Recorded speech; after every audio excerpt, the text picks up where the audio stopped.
All right, excited to play at home again. Got back to work with our players and, went through the tape and have moved on. And, Middle Tennessee came back, had a heck of a win the other night.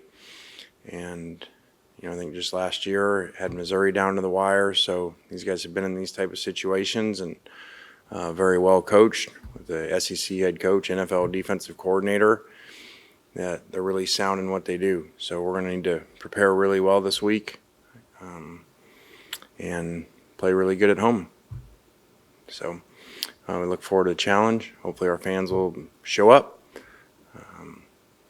Re-looking at the tape, just thought our student section talking to our players was really good Saturday. So it'd be great if the whole stadium was like that. Questions? Lane, how close was Jordan to being able to play this last weekend, and does his injury feel like something that could linger?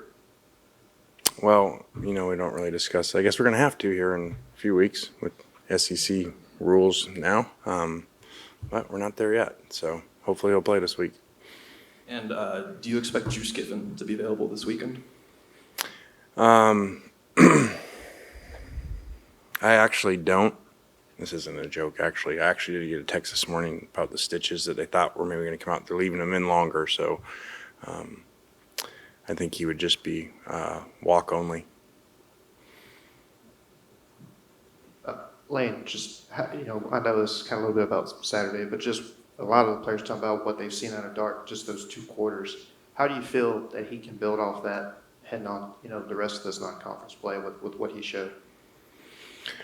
Well, it's just a half of football, and I reminded these guys, even though it's a different team, different season, you got to do it every week. And I think last year, he had a really big game, and we had a really big game on offense in the opener. And then I think week 2 went to Tulane and didn't play very well. So you got to play every week, and what you did before doesn't have anything to do with the next week. And so he needs to prepare really well, and we need to play well around him. Lane, from a professional standpoint, how familiar are you with Derek Mason, having faced some of those defenses, I believe, in your USC, if I'm not mistaken, and then obviously south of Vanderbilt and Auburn? Yeah, familiar with him. Does a great job, very sound. So I think that, just watching, he's a little hands-off, it seems like, and this coordinator does it seems like, and does a really good job. Did a great job in, the XFL, and they led in total defense, scoring defense, I think, and has a lot of NFL background and coordinator at the Cowboys and has done a lot. You expect Q Lawrence to play this week? What's he going through? I hope he plays. That's about all I got. Would be good to get him back out there.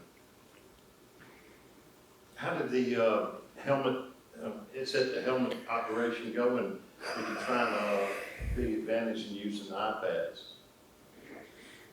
Yeah, I thought it was just a different game with it. Now, again, I think it's going to be neutralized because the defense has it and you have it. So, but it's just different.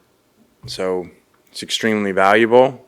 You got to be careful how much you're watching this. It's almost like screen time with kids. You're looking down at your phone and all of a sudden there's something third down on defense, a penalty, and I'm not looking to figure out what to do. So I actually found myself missing more defensive plays than normal with it. So, just got to get used to it. But it's very unique and a lot of stuff on there you can go through.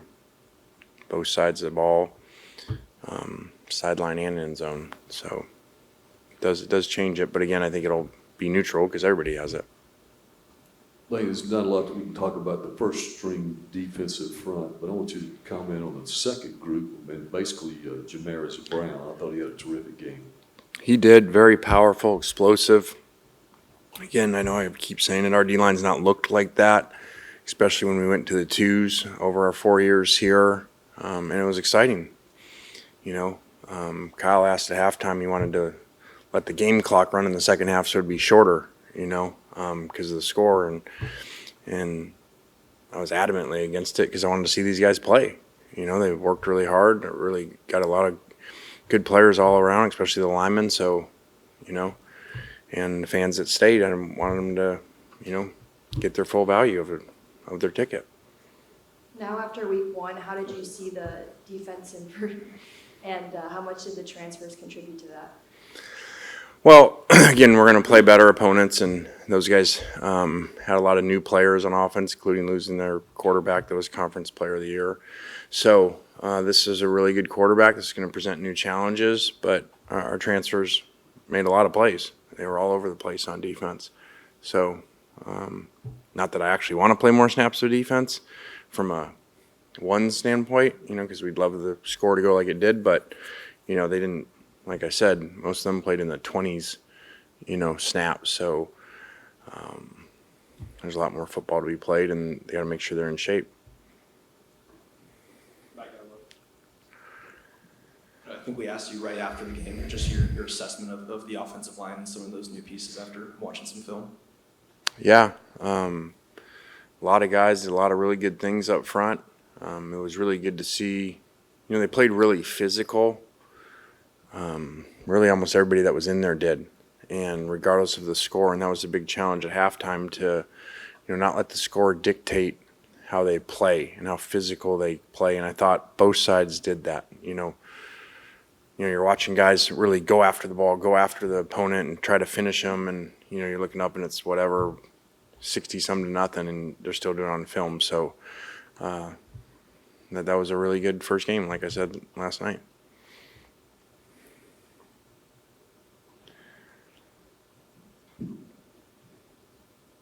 If you had to nitpick it, do you have any concerns coming out of Saturday?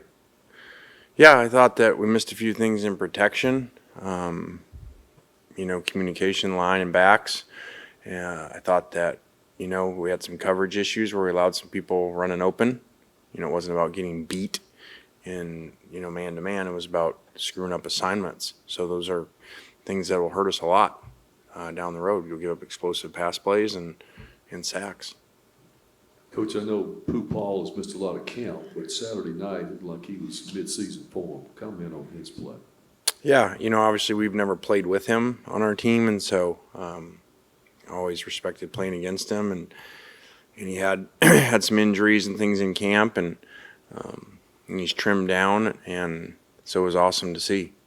And some people, you know, obviously, you know, in the sport, got to practice well, but some people just play a little better than they practice sometimes, and I think he's an example of that.